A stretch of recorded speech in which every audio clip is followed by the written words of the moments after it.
war of words. President Trump sends a strong message to Iran in response to Tehran's threat to the U.S. We are at the White House. Listen up. Ahead of midterm elections, Democrats launch a plan to capture votes in 7 states. Religious Freedom Week. Ambassador Sam Brownback speaks at the Holocaust Museum ahead of a first-ever State Department meeting on protecting the faithful worldwide. And space musician. Band in Germany plays a duet that's out of this world. On EWTN News Nightly for Monday, July 23rd, 2018.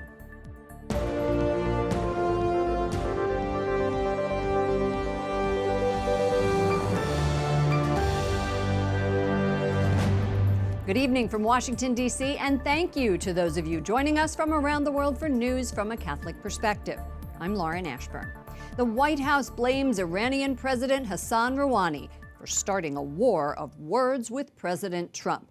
President Trump is responding to those threats with an even more ominous warning, saying it could turn into a real military conflict.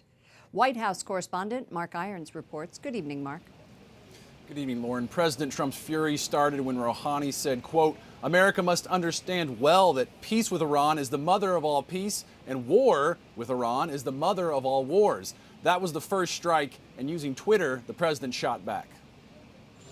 A weekend spent at his resort in New Jersey is capped off with an all-caps warning from President Trump to Iranian President Rouhani: never ever threaten the United States again, or you will suffer consequences the likes of which few throughout history have ever suffered before. We are no longer a country that will stand for your demented words of violence and death. Be cautious. Today, White House Press Secretary Sarah Sanders is defending the president's harsh rhetoric. Look, the president's responding to Iran, and he's not going to allow them to continue to make threats against America. If anybody is inciting anything, look no further than to Iran.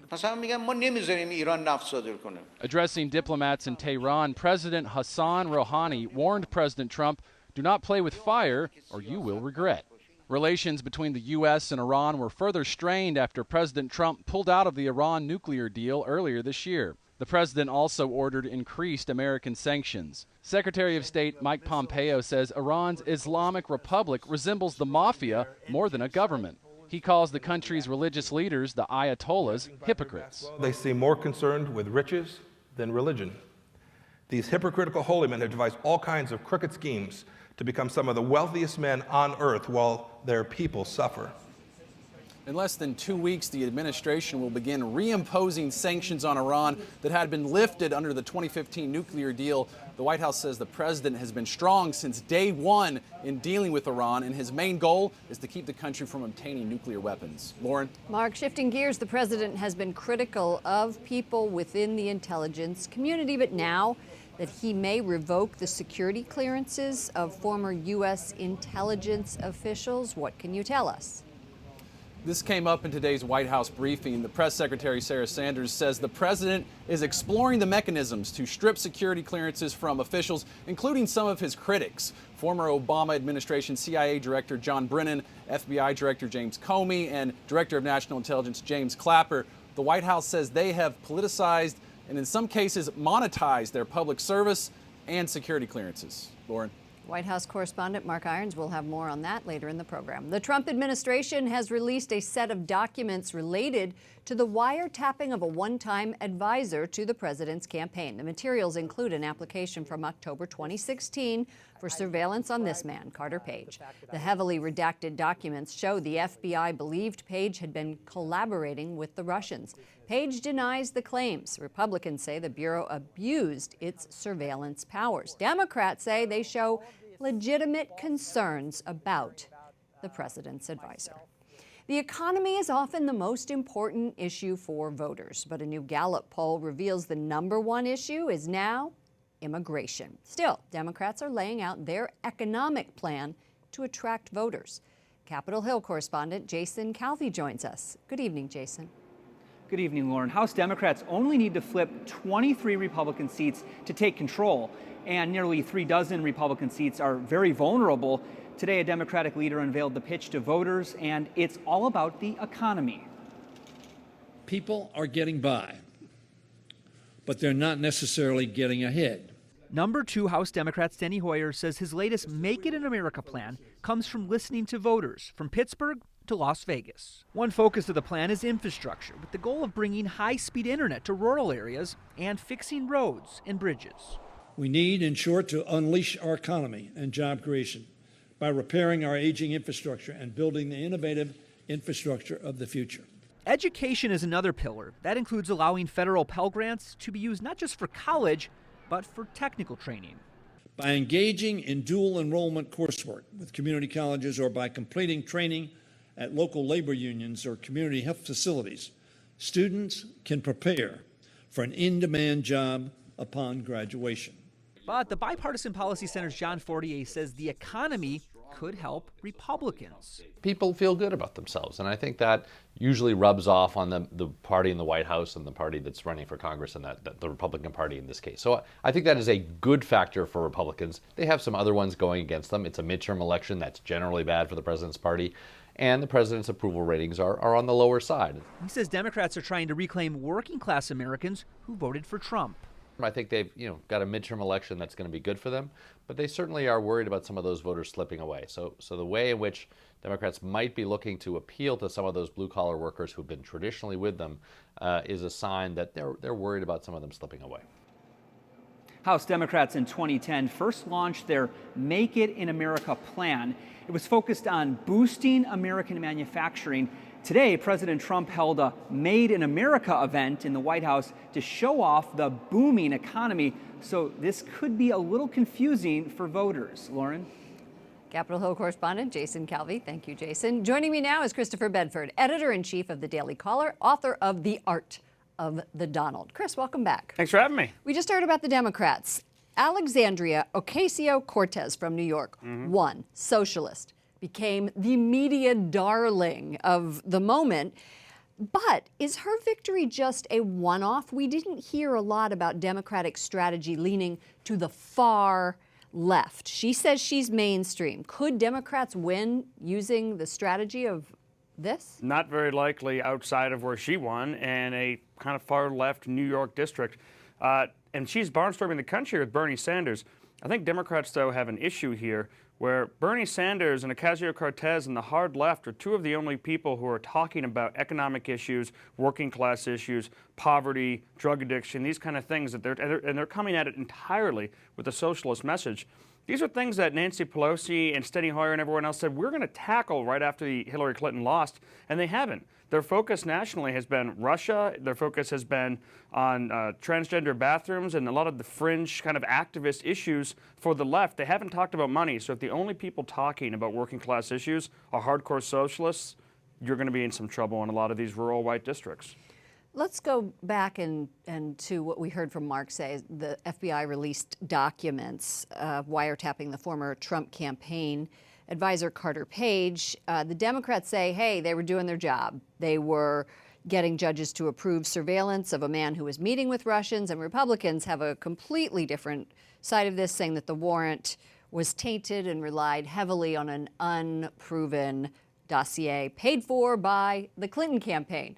I wish I could say that in 5 seconds, but this story is very complicated. How, though, could either side tell anything, given the Swiss cheese nature of the release of this document? And I also saw a CNN anchor argue that the FISA courts aren't secret because we know that they exist and we've heard of them, even though no one's allowed to usually see what goes on in there. Only wonks used to know what FISA meant, but okay, let's go. Now, right. Now it's all over the place. It is deeply, deeply troubling if U.S. intelligence services, many of which as leaders have come out since then and come out as severely anti-Donald Trump, if they were using opposition research paid for by the opposition party to then justify a sort of surveillance of somebody and then confirming it, which is another one of the things they're asking for, confirming it by saying we found this in Yahoo News as well, when it turned out the Yahoo News had been reporting from the same source. If they're using opposition research to justify this as opposed to their own sleuthing, that is a terrifying precedent for anything, and it reeks of what the president's been calling the deep state. And we just learned that the president is considering revoking security clearances of ex-intelligence chiefs, Comey, Hayden, James Clapper. Your thoughts before we have to go? I think people are getting overwrought about that whole thing. A lot of this is going to impact maybe a little bit of their money making, but these guys are out of the business and they're using their security clearance to justify it. And I've seen some pushback from people saying, you know what, Michael Flynn kept his security clearance when he was criticizing President Barack Obama, but maybe he shouldn't have. Christopher Bedford, editor-in-chief of the Daily Caller. Thank you for joining us. Thank you. Lawmakers in the Philippines storm the podium and delay today's State of the Union address by President Rodrigo Duterte.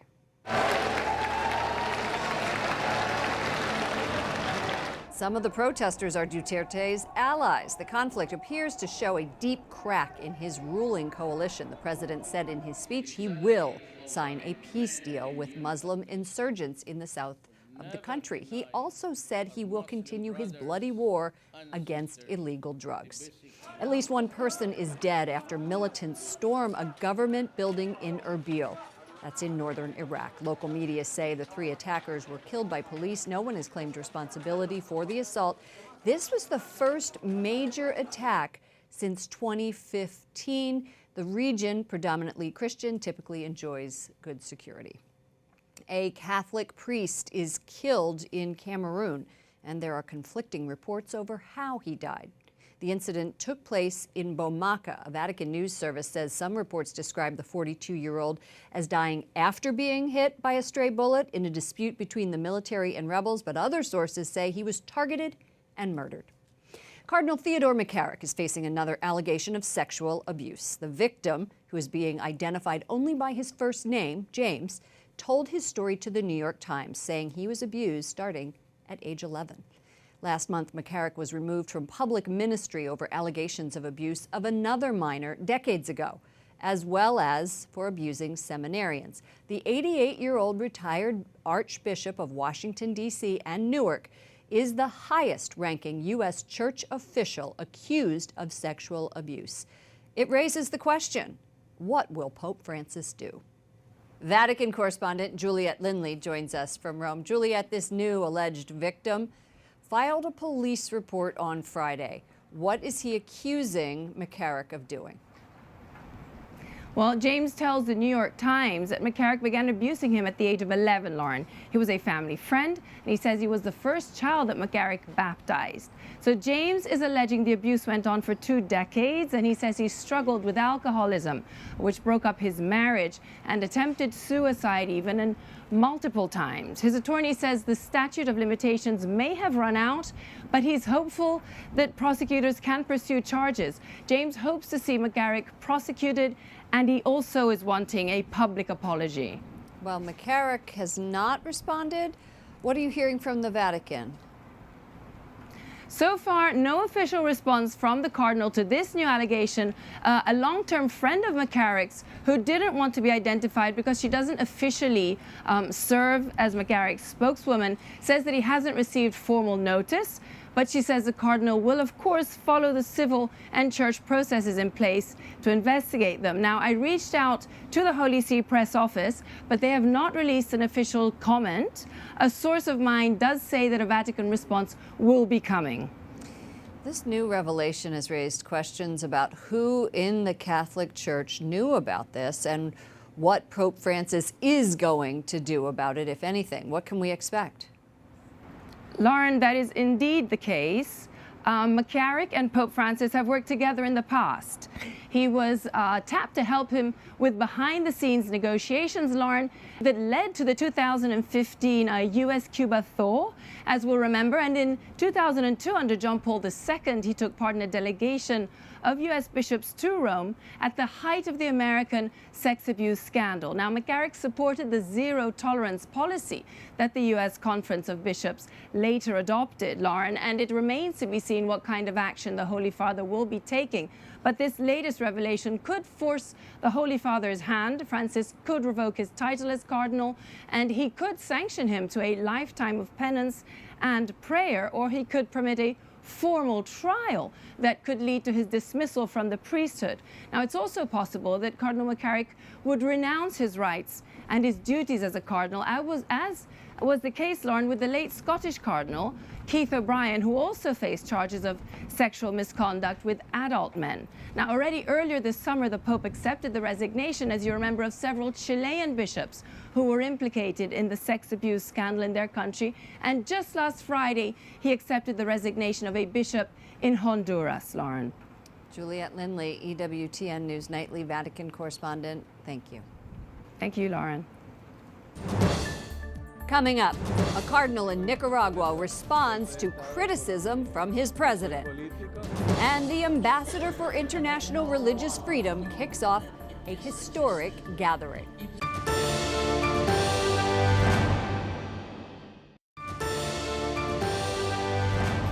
The Catholic Church is no longer considered a neutral arbiter in the battle against Nicaragua's leader. Clergy have been labeled a terrible enemy of President Daniel Ortega. Porque ni soy político, ni ninguno de los obispos somos políticos. Cardinal Leopoldo Brenes responded, saying he is not a politician and does not want to start a coup against the government. There was another protest yesterday against the president. Human rights groups say more than 350 people have been killed since demonstrations began in April.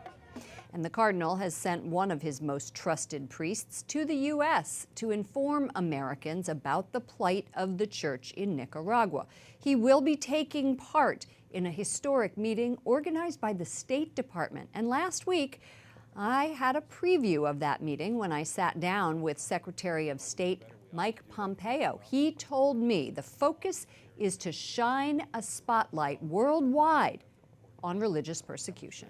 Correspondent Wyatt Goolsby has more tonight from the State Department. Good evening, Wyatt.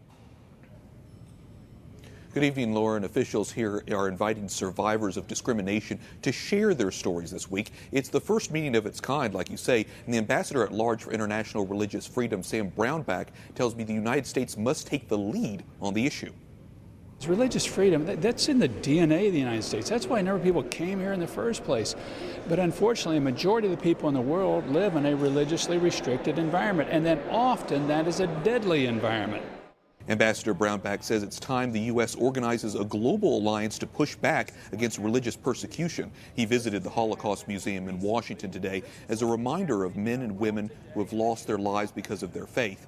Father Raul Zamora of Managua, Nicaragua, says Catholics in his country are suffering right now. Earlier this month, he and hundreds of students spent 16 hours in a siege outside his parish, Divine Mercy, but he never lost faith. Of course, there is fear. There's fear, but I felt something at peace within me. I felt a peace within me, and somehow that the Lord gave me strength. There were students who told me, you know, I'm atheist, he said, but you know what? I believe in your God. He says, I believe in your God. Hundreds of Nicaraguans have died in protests against the government that began in mid-April. Father Zamora says the government believes the protesters are trying to overthrow the government and the church is helping them. Father Zamora says the church is not taking sides but trying to help the most vulnerable. Father Zamora also says he is risking his own life by coming to the United States, but he says he's willing to take that chance to let people know what's really happening to people of faith in his country. Lauren? It's an amazing gathering for the Secretary of State to call together people from countries all over the world, NGOs, other organizations, Christian organizations. What is the goal of this meeting, especially if he's bringing like-minded people together? Well, Lauren, the State Department is hoping to bring all of those groups and organizations, like you mentioned, together to form an alliance among people of faith and necessarily people of no faith as well, all over the world. And the idea is that they'll be looking at religious persecution across the globe, especially in certain countries like China, Iran, North Korea, and Pakistan, some pretty problem areas. And otherwise, they'll be talking about ways they can come together and really work together around the world to combat this issue. Lauren? For more of my interview with Secretary of State Mike Pompeo, please go to our Facebook page. Correspondent Wyatt Goolsby reporting from the State Department. Hundreds of rescue workers, known as White Helmets, were evacuated by a coalition of U.S.-Israeli forces Saturday in Syria. The first of its kind mission was carried out due to fear for the group's safety. But Syrian officials say today that the evacuation was criminal and was intended to destabilize the war-torn country. Since the beginning of the civil war between rebels and President Bashar al-Assad in 2011, nearly 500,000 people have been killed. Joining me now is Lauren Homer, an international human rights lawyer and religious freedom advocate. She is the president of Law and Liberty Trust. Welcome to the program. Thanks so much for having me. The Constitution of the Syrian Arab Republic guarantees freedom of religion. Yet, the U.S. Commission for International Religious Freedom, in its 2017 report, has condemned the persecution of Christians, Sunni Muslims, and others. What percent of this war is really about religious freedom? I would say it's all about religious freedom because ISIS and the similar armed factions are trying to turn Syria into a religious state and eliminate all religious competitors, all other religions that don't go along with their extreme view of Sunni Islam. We've been reporting on the recent bombings in southern Syria, including the chemical attack in April that killed 70 people. We have some pictures that I believe you've supplied for us of the Kurdish and Christian cemeteries in Afrin that have been destroyed, and so has St. Marin in Julianos, the oldest Christian church in the world, built in the 4th century. Tell us about what you are hearing from Syrian refugees. One told the Associated Press that they have confessed to things they didn't do just to make the torture stop. Yeah, well, there's two kind of competing pincers on Syrian Christians. One is the regime, which is jailing and torturing and in some cases killing people who they view as part of the opposition. And then the other are the radical Islamist groups, which include still the remnants of ISIS, but also al-Nusra, Tahrir al-Sham, and other groups. I think Christians today are safest in the area that we're talking about at our conference today, the democratic self-administration, which is the part of northeastern Syria where the U.S. is supporting the Syrian Democratic Forces, which is a multi-religious, multi-ethnic armed group, and they have civilian counterparts that are guaranteeing religious freedom to everyone who lives there.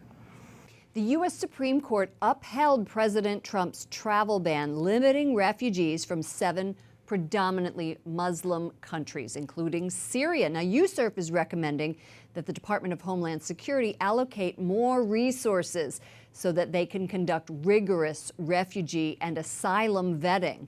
Where does that stand? Well, I think it's important because there are a lot of people who are trying to come here as refugees using falsified passports and other documentation. It's very difficult to know who's who right now in Syria.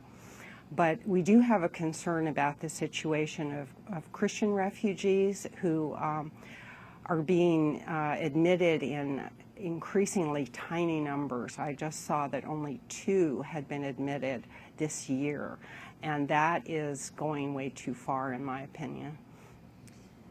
We will be covering this ongoing crisis, 7-year civil war. Thank you so much for joining us and talking to us about religious freedom in Syria. Lauren Homer, president of Law and Liberty Trust. Thanks so much. Up next, Pope Francis makes an appeal on behalf of migrants. Plus, a band in Germany performs a tune that's out of this world.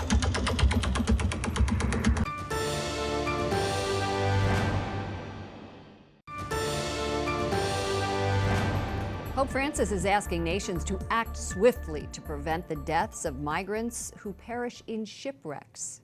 Di barconi carichi di migranti nelle acque del Mediterraneo. At his weekly Angelus address yesterday, the Holy Father expressed sorrow over recent deaths in the Mediterranean Sea. He assured victims' loved ones of his prayers and called on the international community to make sure similar tragedies are not repeated. The British government is facing calls to legalize abortion in Northern Ireland. While Ireland voted to make abortion legal earlier this year, abortion in Northern Ireland is illegal.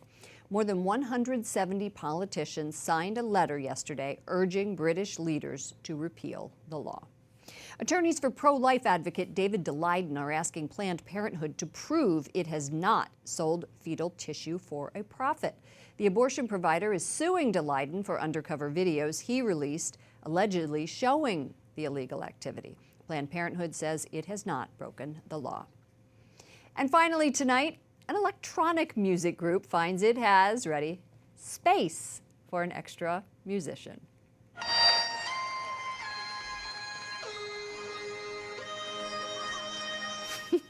Okay, the German band Kraftwerk played a duet with a German astronaut on Friday. Alexander Gerst is serving at the International Space Station. He joined the band by using a tablet computer with a synthesizer. Can you guess the song? No, is the answer. I guarantee you none of you can guess the song. Kraftwerk's 1978 hit, Space Lab. And that's the news from outer space here from EWTN News Nightly. For all of us here, to all of you around the world, heck, around the space, thank you for watching. I'm Lauren Ashburn. Let's keep in touch online. Follow me at Lauren Ashburn on Twitter and Lauren Ashburn on EWTN, Facebook. Good night and God bless.